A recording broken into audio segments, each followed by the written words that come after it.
いや、履けるな、お前なら。足に合わせるんじゃない。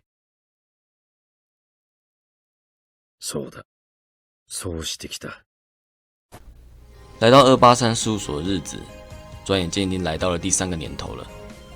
前往音乐 CD 专卖店的制作人，在查看自家事务所特辑的时候，被某位店员搭话，说是店经理通知有事要找他。还在纳闷自己不是刚才和店经理说完话，半信半疑的制作人被带进了一个堆满箱子的房间，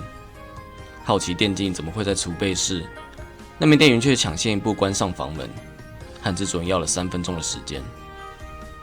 原来对方说了谎，绕了这么一大圈的目的，是为了以此机会给制作人观看自己的歌舞，然后毛遂自荐加入283。这唐突无比的报名，制作人基于专业素养，还是仔细看了眼前这名短发女孩的表演，感觉舞蹈是一样画葫芦，没受过专业训练的自我流派，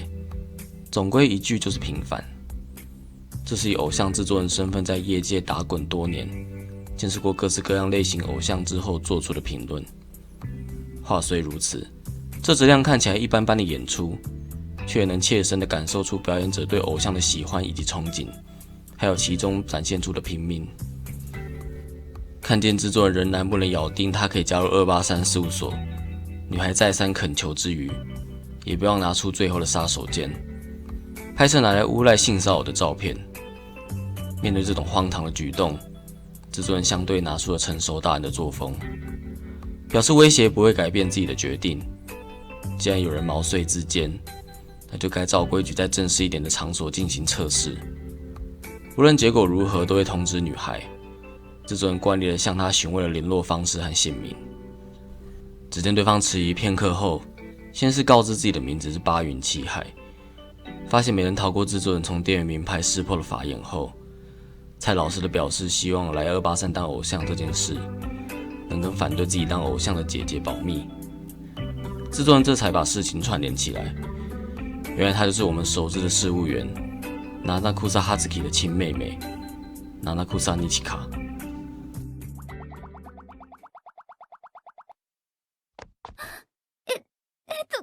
これは反対されてるんです。お姉ちゃんには秘密にしてください。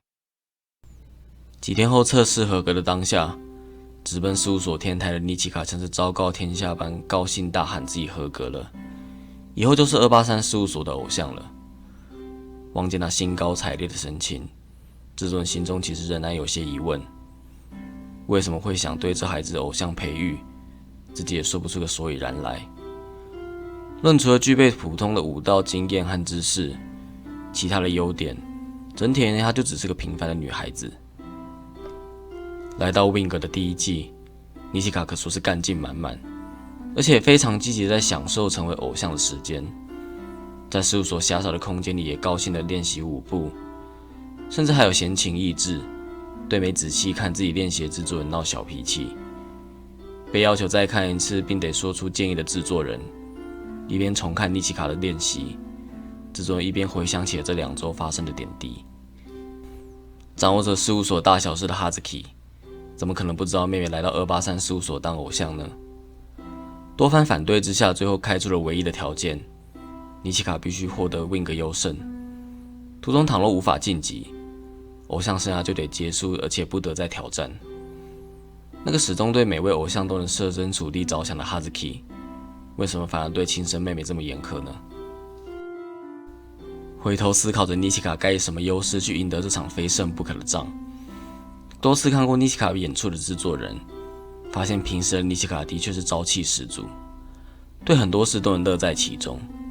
但是一旦进入表演的瞬间，就失去这样自然的光辉，感觉是在模仿什么。直接隐约告诉制作人，尼奇卡的偶像之路才刚开始，这样下去或许真的不是办法。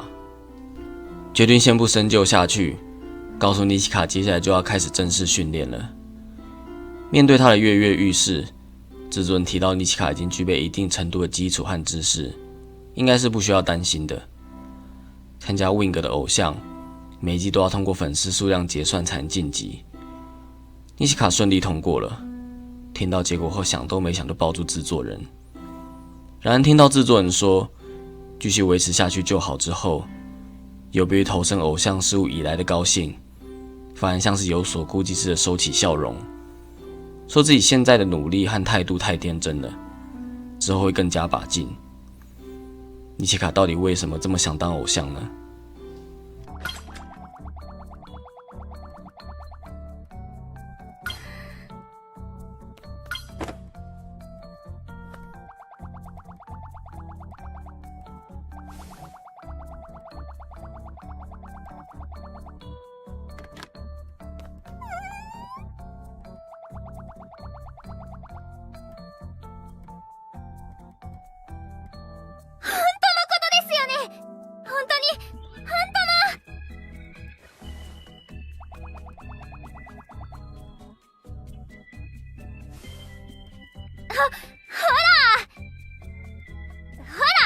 いけるじゃないですか。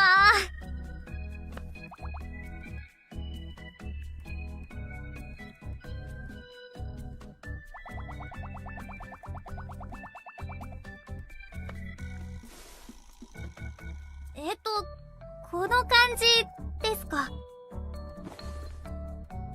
私、これからめっちゃ頑張るので、この感じじゃ甘いんじゃないですかね、全然。優勝するんだから。Wing 第二季的某一周，制作人会在探班的场合得知真相。瞧见尼奇卡待在黑胶唱片专卖店的店门口，醒目的展示品唱片陈列得琳琅满目。制作人偶然读见尼奇卡面前的唱片上写有的名字：Yakumo Nami。距今20几年前，出现在偶像业界闪耀的一颗明星，以高玩程度的演出虏获人心。生涯结束的方式更像是流星一般，只留下光辉的一笔便稍纵即逝。某天突然急流勇退地宣布退役，如今虽说不是人们口中津津乐道的传说，却依然有着一定程度的狂热粉丝支持着这名传说中的偶像。而Yakumo Nami的歌曲就是这样，更是尼奇卡从认识这名偶像以来一直最喜欢的歌曲，甚至在知道制作人对这首歌不熟时，主动分享了一边的耳机给制作人听。也因为这个契机，制作人明白到尼奇卡对Yakumo Nami的憧憬，让他在当初想交出假名时，第一个就想到Yakumo Nami的名字，更理解到尼奇卡的演出是在模仿他。作为第一个喜欢上的偶像，可说是影响甚至促使了尼奇卡想成为偶像的志愿。当然，这次深入了解的机会，制作人的危机雷达再次隐约察觉，Yakumo Nami的歌曲似乎也飘然着一股悲伤。而同样的氛围，正如现在尼奇卡的演出给人的感觉一样。梦想谈论到自己憧憬的偶像，尼奇卡眉飞色舞的脸庞，对照上他演出时散发的悲伤，这样的矛盾在制作人心中留下了印象。第二季的评审也通过了，这让尼奇卡更加坚信自己是在模仿Yakumo Nami才得以成功的，也亲口说出要更积极的模仿Yakumo Nami的演出了。紧接在后的那句“好运的时间已经结束了，对吧？接下来得更加把劲”，不禁令人遐想即将面对更高难度挑战的尼奇卡，难不成接下来的演出也会跟着散发出更悲伤的气息吗？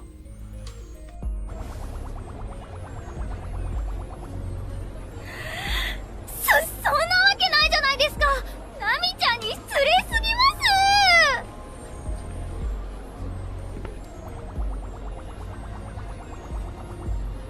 それは、はい。ナミちゃんのこと知らなかったらアイドル目指してないです。这份担心是否只是杞人忧天？第三季某晚的武道训练，会在知道这个答案的同时，看见尼奇卡作为凡人的极限。这相比上此时穿插由尼奇卡转述Yakumo Nami被偶像招募的事发经过，呈现了格外的反差感。制作人一旁观看尼奇卡的受训，如同武道老师所说，现在的他已经不在状态内，明显的跟不上拍子。见状请老师先结束课程的制作人，发现尼奇卡仍坚持要自主训练。听见制作人劝退自己，反问到为什么可以断定他已经到了极限。武道老师这时也出言相劝，说现在尼奇卡的状态已经吸收不了学习的东西了。既然没有老师的指导，那就自主训练吧。声称一旁的制作人也可以先行离开，耐心解释焦躁的心情会令他白白浪费力气，也提出注意到他偷偷塞进雅库莫纳米的舞步，并认为这是不必要的。接下来尼奇卡不肯退让的理由，揭露他之所以如此相信雅库莫纳米的真相。帰っていいですよ。私、もうちょっとやってくので。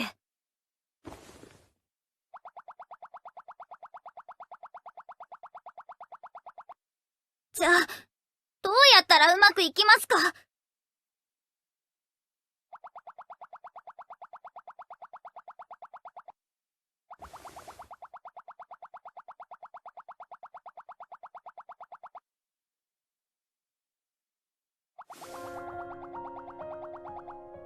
ナミちゃんのステップ、今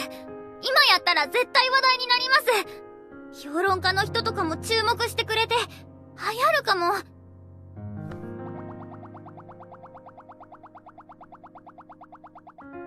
現実見てるからですよ。だって誰が見てくれるんですか？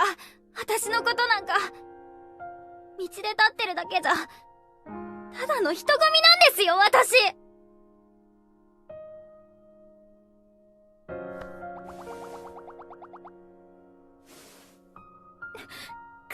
靴に合わせなきゃダメなんです。ナミちゃんの靴に合わせなきゃ。私の足はいつまで経っても私の足じゃないですか。ナミちゃんの靴で踊らなきゃライトなんて当たるわけないって。私が私の精一杯をやって私が満足したって意味ないって分かってるじゃないですか。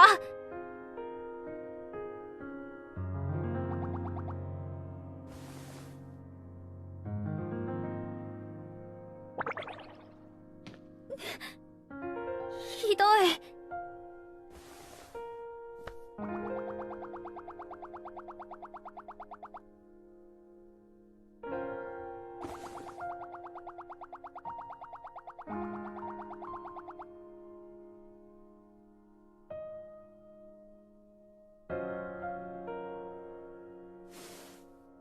そんなこと言ってたら舞台にだって上がれなくなります。なんでわからないんだろう。除了打从心底的喜欢，尼奇卡坚信，如果不去模仿那些成功的案例，这世界上谁也不愿多看他一眼，就只是把他当作平凡无奇的路人而已。当时哈兹基一脸认真又有些担心，比起不退让的否定，背后更多的恐怕是早就明白尼奇卡是抱持着抹杀掉自我，并盲目模仿的心态在当偶像。具有数年业界经验的他，才出于保护妹妹的原因，一直反对尼奇卡投身偶像事业。见到制作人强制阻止他使用练习室，告知自己不会放弃相信雅库莫纳米，便动身回家继续练习了。距离 Wing 晋级决赛迫在眉睫，这个节骨眼才要尼奇卡舍弃一路支撑自己的信仰，结果就像现在这样吃了闭门羹。不过此时制作人对尼奇卡所谓的信仰，在脑海里整理好了自己的质疑。确实，雅库莫纳米是个缔造传说的偶像，可是想有史以来的偶像业界，难道真的每个人都和雅库莫纳米一样，非建造丰功伟业才配当偶像吗？执着于特别与否只是徒劳，该追求是每人具备的特质如何发光，还是如果不特别也能成为的话，就失去偶像代表的意义了。尼奇卡与制作人理念上的冲突，正好也是偶像产业在培育人才方针上的分歧，同时也是对个人特质是否该为了迎合社会大众，隐藏甚至抹杀的问题探讨。两人僵持的气氛之下 ，Wing 第3季通过了。沉顿空气像是在诉说两人的理念冲突。如果告诉他通过的消息，尼奇卡就会继续坚信自己的信仰是有用而坚持下去，这不是制作人希望的。然而，如果此时败退，那就直接宣判了尼奇卡的偶像生涯结束了。想起当时在事务所活泼的要自己看着他练习的尼奇卡，以及高兴的分享耳机给制作人听喜欢的音乐，如果告诉你合格了，可以重拾那时候的笑容吗？如今已经不是尼奇卡无法摆出笑容，就连制作人的心都染上了苦涩。命运过关斩将越来越接近梦想，尼奇卡的负荷却越发沉重。但随后揭露 Wing 第4季，才要让他的故事有别于其他283所有的偶像，置身于无法停止的失速下坠。后来从制作人跟武道老师的对话，可以知道尼奇卡其实具备资质的，就算没办法很快得到要领，但最后还是能达到标准。只是因为尼奇卡对于自己的要求有时超出能力范围，并且常常基于不安而操之过急，以至于他总觉得自己的能力很差，把平凡所能雕磨出的200%实力表现得被人看见。如果把尼奇卡导向展现这方面的魅力，制作人心想也许就能让这孩子慢慢解脱了。与此同时的尼奇卡，为了向天井社长转达开会的事而打开社长室的门，左顾右盼之后才发现根本没人。满满的奖杯和黑胶唱片的收藏品吸引了尼奇卡的注意力。眼尖的他发现自己最喜欢的作品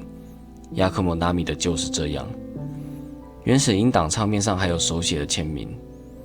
但是当尼奇卡仔细一瞧上面的字迹后，晴天霹雳的讯息使他多年来支持自己偶像之路的信仰出现了明显的裂痕。尼奇卡这次的练习，制作人也前来陪同了，替他数了拍子并称赞做得很好。制作人想多花心力在尼奇卡身上，藉由两人在训练室的对话，重新整理过双方看待，用脚去迎合鞋子的延伸讨论。就算尼奇卡真的想凭着模仿的方式通过审核，制作人提点到尼奇卡必须面对自己藉由痛苦去追求理想的方式，到底有没有坚持到最后的价值。追逐 Wing 优胜的这个目标终究只是一个过程。倘若尼奇卡真心想投身偶像这个业界，认真考虑旁人迟早会从他想主打的舞台表演中察觉的悲伤，成为由不得尼奇卡逃避的抉择也只是时间的问题。也许是因为看过那首歌真实的名字后，尼奇卡也开始动摇了，却也清楚明白，假如抛弃了这份明知错误的信仰，就意味着自己得扔下一路过关斩将的方式，那样他就会变回自己口中曾说过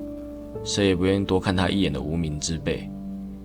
以及有更迫切更严重的困难不知如何应对，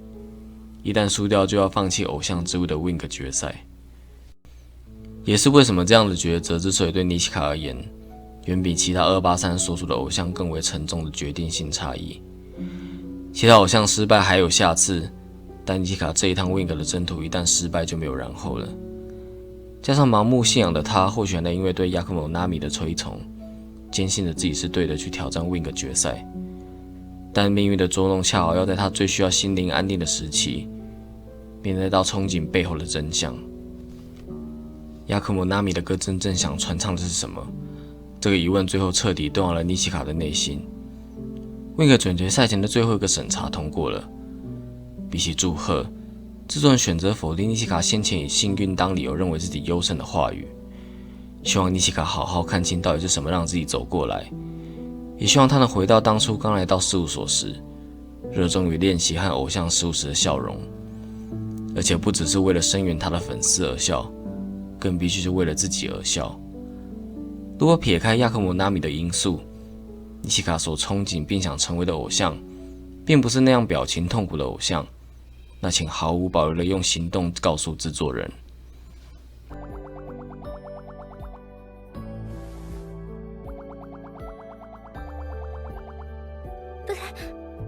プロデューサーさん。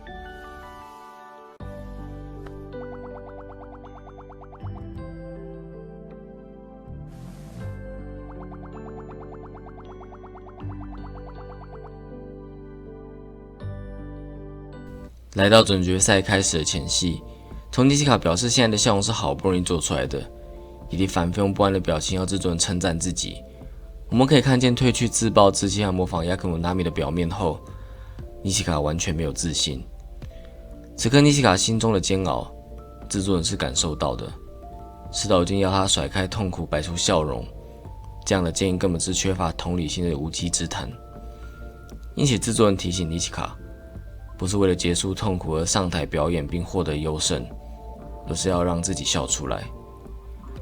必须是为了这点，一直以来的痛苦才有价值，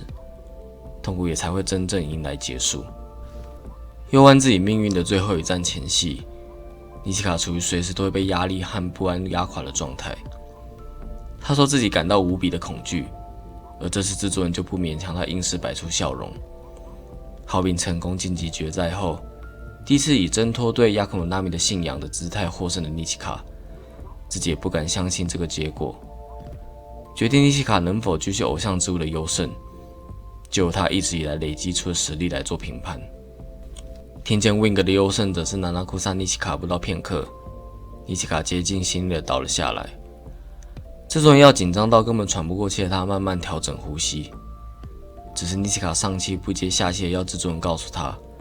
自己现在的表情如何。从制作人眼中看上去的尼西卡，虽然过度呼吸和神态疲惫，却明显的看见他正在笑着。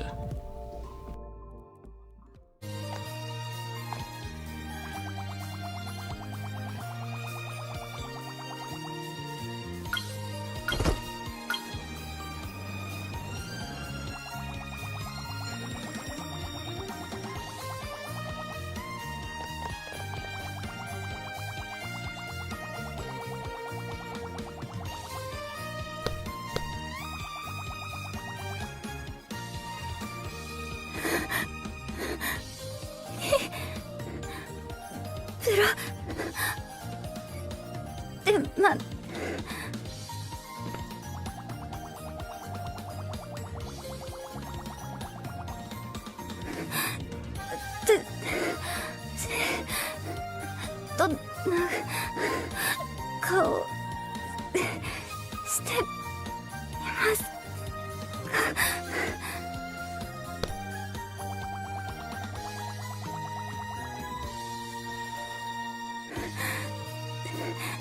どんな顔？私笑えて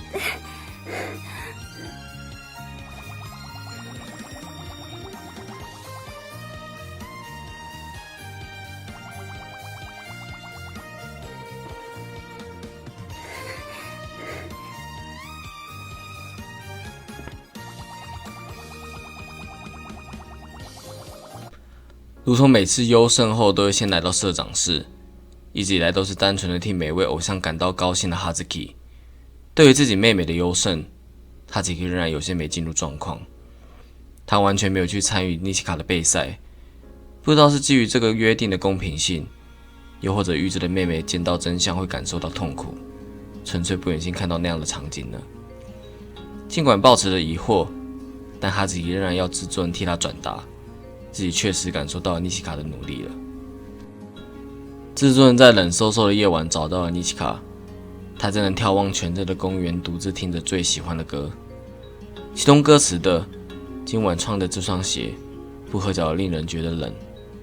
如今对他来说肯定有不同的意涵吧。题外话，后面的歌词“坐上红色地毯，直到月球去也没问题”，这和斑鸠在虚实感谢季结尾提到直奔月球去，难道有关系？递给他保暖用的罐装奶茶后，得知尼西卡脸上流的是快乐的泪水。制作人告诉他，接下来的偶像活动会让他感受到自由，因为尼西卡已经是个堂堂正正、独一无二的偶像了。从尼西卡的话语可以得知，经历了这么多事，他还是由衷的感谢亚克莫纳米，毕竟这是尼西卡的偶像起点。如果没有他，或许自己都不会遇见制作人了。听见制作人也感谢亚克姆纳米将尼西卡带到自己面前，尼西卡再次将耳机分给了制作人，就像当时兴奋的想告诉制作人自己有多么喜欢亚克姆纳米一样。接上耳机之后，根据制作人从过去对亚克姆纳米收录的录音室口述，以及尼西卡发现就是这样的原始音档相片的真相，再加上2019年圣诞活动剧情 Kiyoshi 孔的 Yoru Present for You，其中天井社长的回忆，我们可以拼凑出雅克莫纳米的全貌。雅克莫纳米的传说是由年轻时的天井一手包装出来的，虽然确实是个漂亮的女孩子，但实际上并非被偶像招募，还跟许多事务所毛遂自荐，并且落选多次。过度的包装引起雅克莫纳米多次的反弹，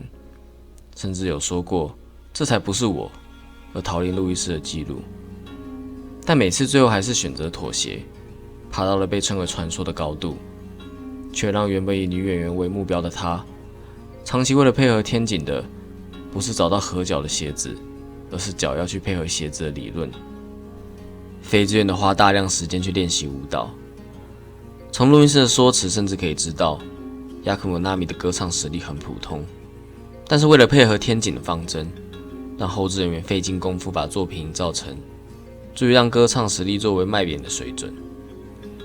恶性循环之下，骆驼还是被最后一根稻草压垮了。就在天井安排以记者会目送的方式带他进军海外的圣诞节，雅克莫纳米没有依约出现在机场。天井辗转之下，在机场附近的神社找到他。与此同时，雅克莫纳米将天井送给他的礼物舞蹈鞋当面还给他，并留下一句：“我再也穿不下这双鞋了，没办法再合脚了。”自此消失在天井的面前。因为这个原因，当时的圣诞活动剧情，天井社长才会出现在那个神社。每年的圣诞节下午6点，他都会回到同个神社，形式上的等待他口中过去的亡灵。雅克莫纳米的隐退虽然最后天井一个人扛了下来，却使283事务所暂时停止了业界活动。直到20余年后，天井以寻找答案的心情，主张了重视偶像原本拥有的资质的理念，接任新社长并重启了283事务所的业务。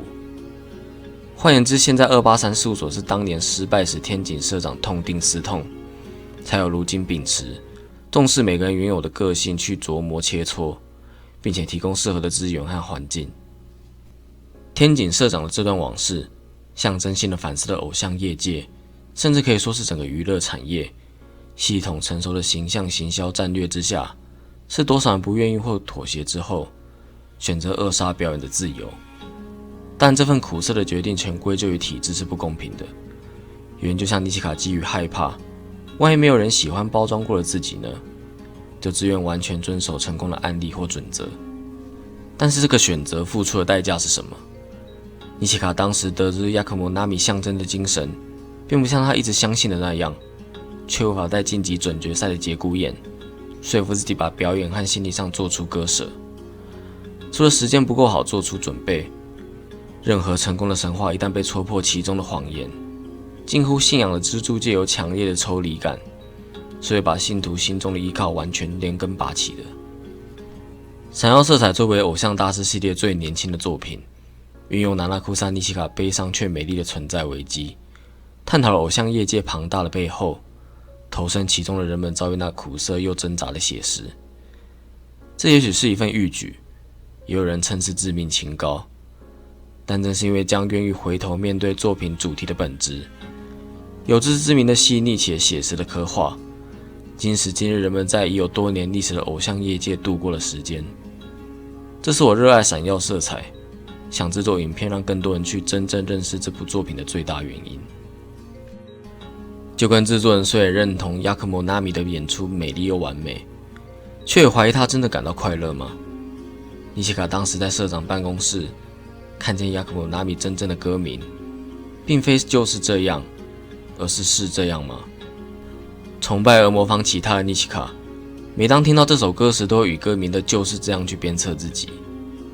要把绞去和谐的理论视为理所当然，逼着自己努力迎合磨练。但是当知道真正的歌名之后，尼奇卡因为心想，也许雅克莫纳米真正想传达的是别的事物，导致整个人也动摇并无所适从，和制作人同样开始觉得这是一首悲伤的歌。然而尼奇卡也释怀了，经历了这么多事情，他意识到说不定这份悲伤也是自己喜欢的。生命中的苦涩令人啧舌，甚至望之却步，就像有人试喝咖啡，享受苦涩带来的提神醒脑。他用在尼奇卡即使知道真相也喜欢亚克姆纳米的原因，也许是忠于他舞台演出的同时，也因为对其中付出的辛酸感同身受，共鸣而进而心生依恋吧。提到相比亚克姆纳米绚丽但短暂的偶像生涯，制作人要尼奇卡选择自己想要的道路，以及想要的方式去前进，那么他的偶像生涯必定会超越亚克姆纳米，以及最重要的，尼奇卡会以幸福的方式前进。作为尼奇卡 Wing 结尾的制作人独白，也作为283事务所的象征精神，甚至对我而言更是足以代表偶像大师系列安排玩家借由制作人去认识偶像，贴切表述双方关系缔结的意义，替闪耀色彩 Wing 系列画下了深刻的句号。きっとナミちゃん本当は歌いたかったこと別にあったんじゃないかって本当はちょっと思ってたんです。この曲なんていうか悲しいなって。でも悲しいから好きだったのかもしれなくって。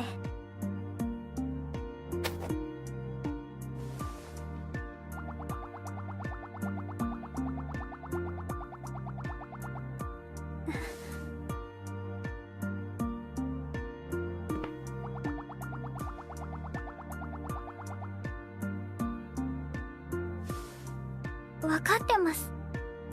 多分。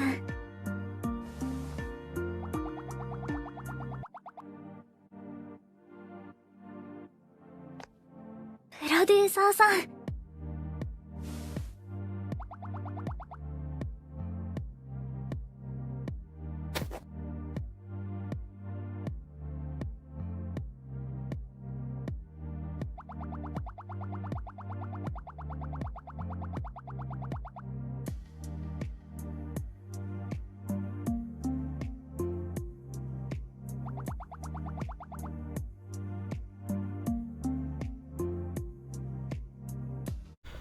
尼奇卡即使在 Wing 优胜之后，偶尔仍会到只有制作人在的事务所练习舞步，之后也会不自觉在完成工作或训练之后，主动跑到制作人身旁，更会因为制作人因忙碌或粗心而忽略他感到生气。经历过 Wing 那样将自己过去人生的信仰摧毁殆尽而重新来过的尼奇卡而言，在找到新的心灵支柱之前，渴望曾经将他从地狱一把拉起的制作人陪伴身旁，或许是尼奇卡唯一能安心的方法吧。某次从尼奇卡打工的上司口中可以得知，尼奇卡虽然有点好强，但其实是个很没自信的人。嘴上说的大放厥词般的坏话，从内容可以听出很多时候都是在拿针扎自己的伤口。好不容易离开了盲目的信仰，可尼奇卡严重缺乏自信的心病，岂是说治好就能治好的呢？回头来看，尼奇卡会因为悲伤和寂寞等等负面情绪，用自暴自弃甚至愤世嫉俗的方式去折磨评判自己的不足，原因莫过于他的心理防卫机制会逼迫自己，转而用这种方式让自己的情绪得到短暂的舒缓。可发泄之后留下的，只是一点一滴加深自卑的累积。別にプロデューサーさんだけが忙しいわけじゃないので。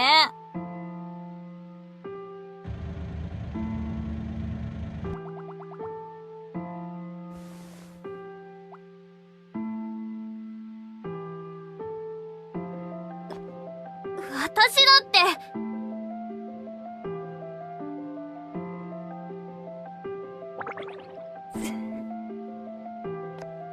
うわぁ、やばい嫌味。プロデューサーさんが忙しくなかったら、じゃあ私、めちゃめちゃやばいやつですね。超暇な一般人だ。いいですよ。仕事になってないことに。時間使わなくて大丈夫です。はは、移動くらい自分でやれって話ですよね。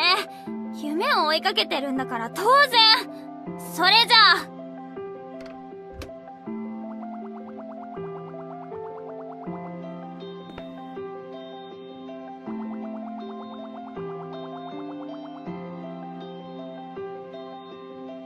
あ、バスす来るっぽいので行きますね。明日もお迎え大丈夫です。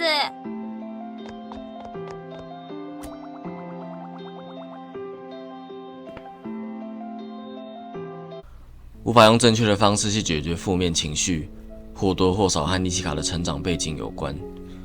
父亲在他6岁时因故撒手人寰，母亲也在某天病倒，至今仍然住院观察。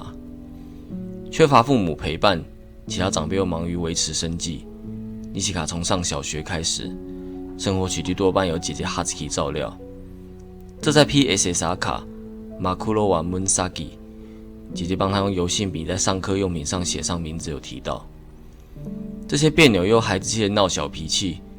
不也是青春期孩子希望得到关注，却不想被过度看照的写照吗？理解到尼奇卡必须帮忙维持家计，又面临着各方面生活的问题，制作人尽可能多花时间心力去陪伴和帮助他。PSSR 卡贝利贝利伊卡西塔萨玛，制作人会帮尼奇卡处理课业，甚至是抽空帮他处理丢垃圾等等的家务。这也是明白他的生活已经被偶像事务、打工和学习挤压的一天的时间十分紧迫所做出的体谅。之后试镜前听取工作说明的场景，可以发现经历过上次制作人愿意等待，并找到发现完情绪怀的尼奇卡后，他似乎也不想辜负制作人的心情，或者明白失败后有人愿意等待他，面对试镜成败的心态就自然很多了。这样看来，生活是尼奇卡丰富自我的最好方式。承受偶像、学业和现实三方压力所磨练出的毅力，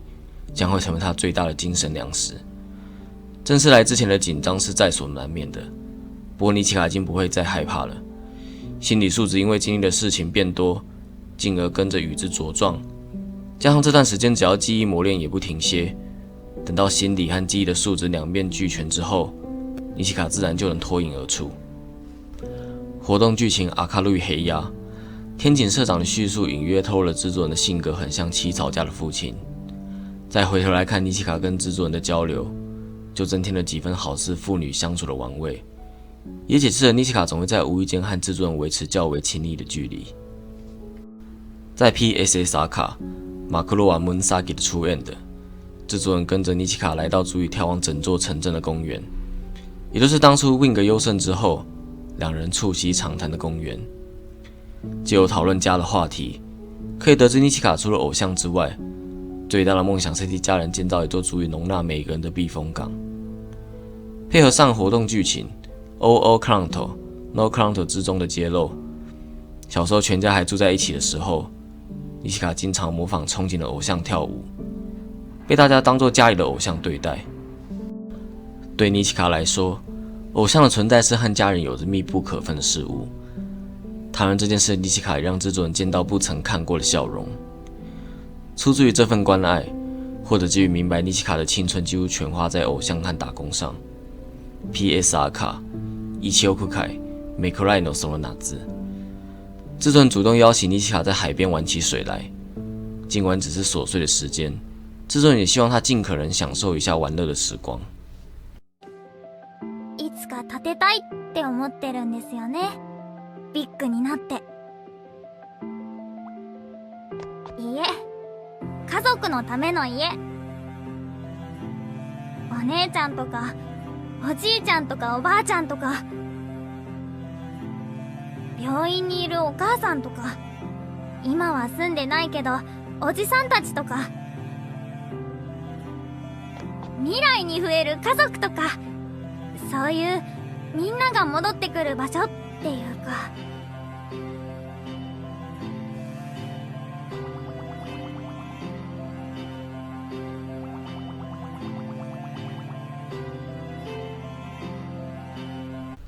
偶像身份一半的时间和制作人一起度过，另一半的时光则以续子成员的身份，跟飞田美晴共同经历了许多波澜。卸下了信奉亚克蒙纳米所带给自己的沉重包袱，尼奇卡和美晴组成了名为续子的双人团体。面对美晴一身炉火纯青的舞技和举手投足之间的魅力，尼奇卡简直找到了新的崇拜对象。和上次不同的，现在是以伙伴的身份，却和对方近距离接触。除了在美琴的影片提到的日常琐事，尼奇卡有时甚至出自单方面的自我满足，擅自替美琴做出一些举动。活动剧情 I'm very very sorry， 制作人和美琴推荐了恋中担任主角的手游，结果尼奇卡擅自抢话说，美琴小姐才不会对那种游戏感兴趣呢，何况现在是忙碌的时期。结果美琴却很普通的开始玩了起来。Support SSR Roman Camera Zero Go， 试试干烧明虾双麒麟。你真的没看错，也不要问我这是什么。自己因为在意美琴的目光和估计摄影机正在拍，所以完全没察觉味道。结果被问到口味如何的尼奇卡只能蒙混过去。能替令他尊敬的伙伴尽份力，尼奇卡是由衷的感到快乐。但因为美琴耀眼的存在，自卑又再次驱使他逼迫自己，要尽快跟上美琴的程度。可是美琴花10年磨练出来的本事，怎么会是尼奇卡说追上就能追上的？ Support SSR 马奇该受打，用阶梯借物移情。尼奇卡心中渴望美琴不需要停下来等他，自己也能追上去。但心中对美琴近乎神格化的推崇，伴随的是即使他的表现真正得到认可，也会因为想到和美琴这个搭档比起来不值一提，硬是往自己身上泼了一桶冷水。感谢祭的时候，为了在忙碌的行程中硬挤出时间去练习，尼奇卡不止让原本繁忙的生活变得更紧凑，还因为不慎的发言，让在综艺节目结识的搞笑艺人觉得被冷落。也是在那时候，尼奇卡才发现自己再这样下去，感谢祭表演和原本的偶像事务都会搞砸，这才有了他主动去和美琴坦白做不到的桥段。最后感谢祭上的演出，由尼奇卡在一旁发出高音，美琴的照常跳舞的表演，令包括天井社长在内的舆论对制作人的安排表示不解甚至揶揄。有鉴于制作人对尼奇卡的了解，我认为选择这个方案最大的因素，莫过于明白尼奇卡勉强自己，也要死命跟上美琴的根源，是不想被憧憬的搭档丢下，来自被丢下时的恐惧。这份因为孤独而生的无力感，在283 Face 系列的朗读剧123木头人时的对白中有迹可循。尼奇卡曾做过关于123木头人的噩梦，他当鬼的时候每次倒数完转头，大家就会一个个不见，到最后只剩下自己孤零零一人。从这段朗读剧的用词，不见的人们极高的几率是指尼奇卡的家人，其中和尼奇卡交集最多却消失得最突然的那个身影，非常有可能指的就是在他6岁因故去世的父亲。如果亚克姆纳米对尼奇卡造成的恶性循环，像是在 Wing 格走一条没有后路的钢索，为了生存并前进而不得不吃下含有毒素的果实充饥，那美琴的存在对尼奇卡造成的恶性循环，就是在美琴身经百战所闪耀的光辉之下，尼奇卡却因为憧憬而自卑，目光始终离不开自己被照射背后的那块阴影，以至于即使尼奇卡真的发光发热，他却无法真正认可自身努力的成果。这也是为什么我在美琴的影片提出，如果美琴始终没有察觉尼奇卡过分崇拜他的心理状态，恐怕有一天就会失去这个伙伴。美琴对自我磨练的责无旁贷，让旁人看起来毫不留恋缔造美好的成果。然而这对身为伙伴又是偶像新人的尼奇卡来说，更是多了一层无形的压力。试想完成阶段性任务，结果和你共同度过难关的伙伴，却看起来毫不在意的马上着手下一个案子，那你好意思一个人继续沾沾自喜吗？再加上尼奇卡对美琴的崇拜，导致他除了不敢自在地展现内心的喜悦，更会不时反过来思考现在的成功是不是在美琴甚至其他眼里只是小儿科。严重的时候就会回到刚刚提到的，陷入下一个自卑的回圈。但如果完全归咎于美琴的影响，这对他也是不公平的。说到底，美琴不曾说过，也不曾认为过尼奇卡的表演是不起眼的。对尼奇卡做的不好的地方，用不带情绪并内容直接的语言传达，是出自于10年累积下来的专业和追求效率的就事论事。更何况如果在给予尼奇卡肯定的时候，美琴也从不吝啬于表达出来。两人对努力追求顶尖舞台演出的志向和态度是十分相似的。之所以让他们的关系无法到亲密的原因，我认为是个性和年资的鸿沟是最主要的因素。尼奇卡是偶像新人，美琴则是换了东家的现役专家。一个出自于追上伙伴的原动力而鞭策自己，另一个只是在尽可能把握不知何时会停下来的生涯而指向前看。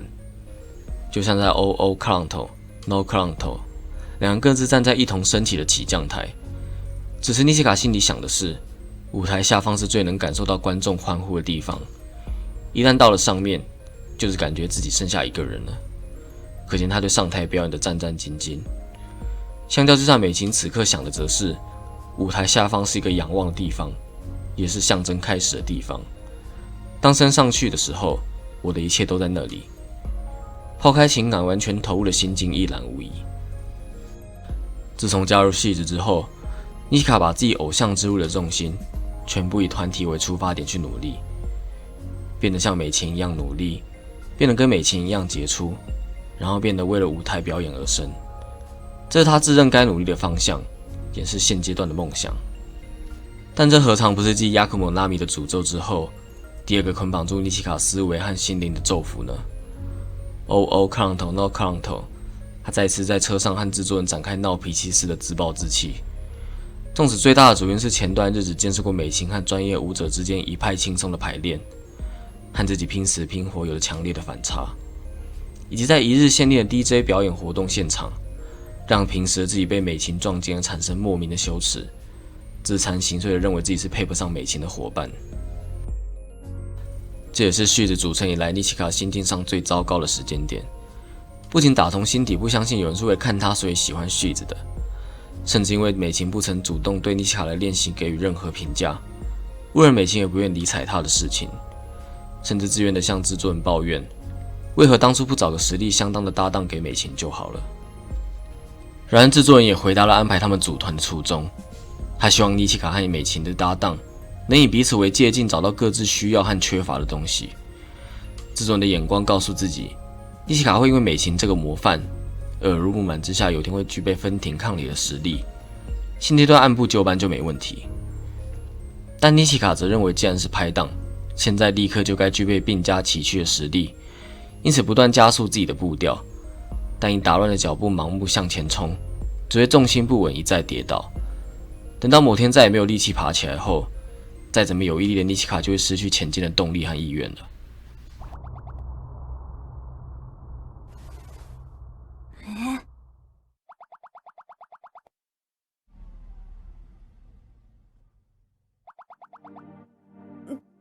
何なんですか？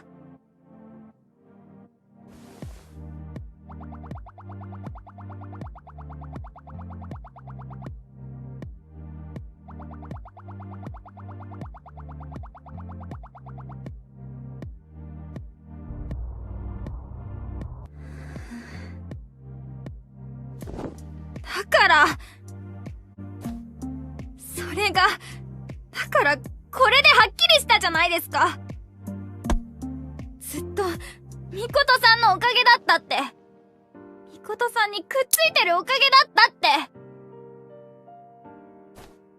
分かってたけど、どうせみんなも分かってたことだけど、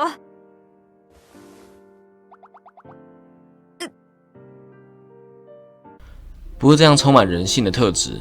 同时也是尼奇卡引人入胜的魅力。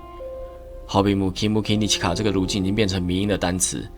最早是因为尼奇卡替自己量身打造了一套让身体变得更强壮的自主训练课程。当然，就像很多人扬言要减肥，最后却不了了之的模样，尼奇卡后来也因为正事和懒惰，最后没有达成预期的目标。直到后面有自信通过了试镜被刷掉，尼奇卡头也不回的独自一人顶着大太阳，拼命的骑着单车想减重，此赛不断的自责，并回想起每次偷懒的回忆，为了追上别人而做了自主规划，但后来却因为外在因素或松懈，结果没有达成，所以苦恼，不禁让人感同身受，也再次凸显闪耀色彩对角色描写的立体和写实。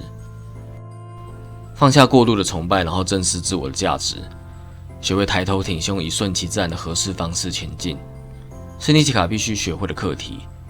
就像尼奇卡在 Support SSR、Lowman Camera 这 logo， 第一次意识到凡事为了配合美琴，而追求每一步必须完美，其实是一件很糟糕的事一样。完璧なお休みをもらえて、完璧な時間に眠れて、完璧な時間に起きる。完璧な前乗り。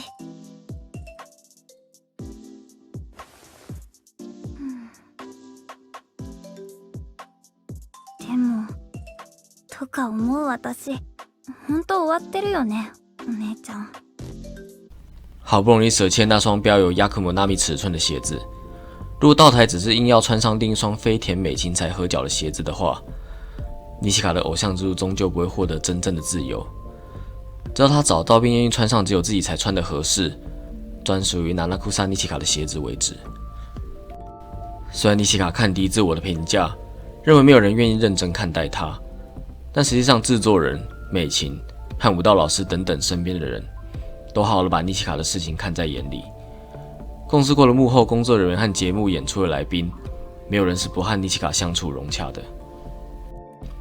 以平凡的才能努力不懈磨练舞蹈，尼奇卡的甚至令不论是舞蹈老师还是专业舞者，都体验到他付出的努力。那些尼奇卡眼中给人添麻烦才得到的特殊待遇，背后的用意是愿意为他调整适合的节奏去做有效率的练习。向来对自我磨练专心致志，有些连生活起居都忘记的美琴，却对尼奇卡替她做的蜂蜜柠檬记忆犹新，也称赞她是个好妹妹。制作人明白尼奇卡自暴自弃背后的孤单与不安，每次都会按耐性子陪她调试心情。处于自我认同需要旁人给予肯定的青春期，尼奇卡虽然因为家庭变故而自幼缺乏双亲的陪伴，又因为雅库拉米这个美丽的错误而经历过一番煎熬的日子。然而挺过这些之后，身边也开始有人真正好好看待他的事情。也许解铃还需系铃人，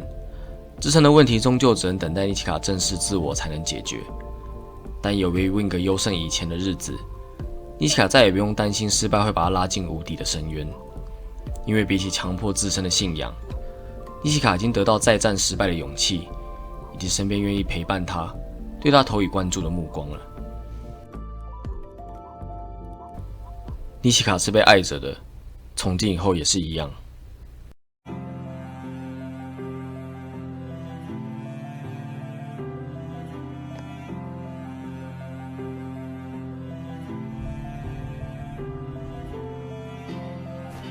ビッ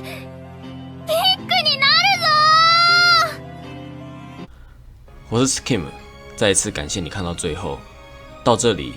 我的闪耀色彩角色浅谈第一弹就在这里告一段落了。这半年的时间回想起来真有点不可思议。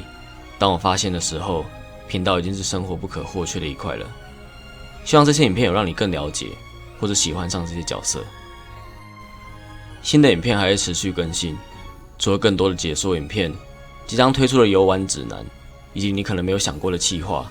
也在锐意制作中。时间准许的话，我也会以直播的方式和大家互动。也别忘了按赞、订阅，分享给你对闪耀色彩有兴趣的朋友。希望还能在频道和粉丝专页见到你们。老样子，谈谈尼奇卡的事。纵使我不是个尼奇卡批，但正是因为读过他在 Wing 的故事之后，我才决定要制作闪耀色彩的浅谈影片。有其他想说的，或是以后影片的建议，也欢迎提出来。那就一样，下支影片见咯。